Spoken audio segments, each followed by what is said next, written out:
Аз съм Деян Пейчев, технически директор на фирмата Datacraft Magic. Атанас Илчев, изпълнителният директор на фирмата.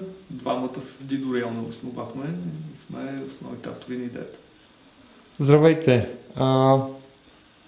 Какво представихте днес на IDC Big Data and Business Analytic Forum? Днес представихме един нов подход за изграждане на Search Engine и работещия прототип, който фирмата Datacraft Magic изгражда в момента в услуга на бизнеса. Това е нещо, което на много от нас звучи ново, но е кулминация, може би, или доста явен израз на тенденция, която ври в интернет, така да кажем, от около 5 години. На Запад е доста широко вече разпространено това и има много спорадични решения, които са специфични за отделните бизнеси реално. Тепърва вече технологиите позволяват създаването на решения, които са много по-леки и много по-лесно решават всичките тези проблеми, които преди са отнели много повече време и специалисти и не знам какво още.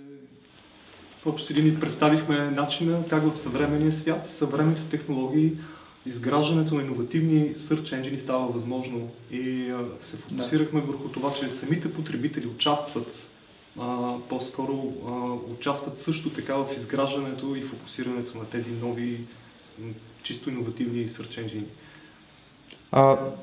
Длъжен съм да попитам, кажете малко повече за Datacraft Magic. Как възникна идеята? От кога е на пазара? Имате ли клиенти? Кои са те? Datacraft Magic е на пазара относително отскоро. Ние сме стартъп компания в България, която се финансира от Eleven Startup Accelerator фонда. Как започна идеята? Ние имаме технологичен бекграунд, който засяга Data Mining технологиите, Big Data анализите, работата с изключително много данни.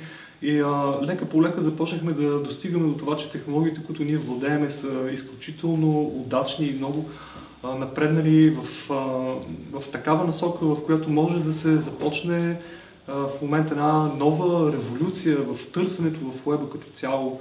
И това, че хората са свикнали да живеят в комфортна зона, в търсенето, което вече не им дава страшно много, особено когато те искат да използват търсачките, за да изграждат някакъв бизнес.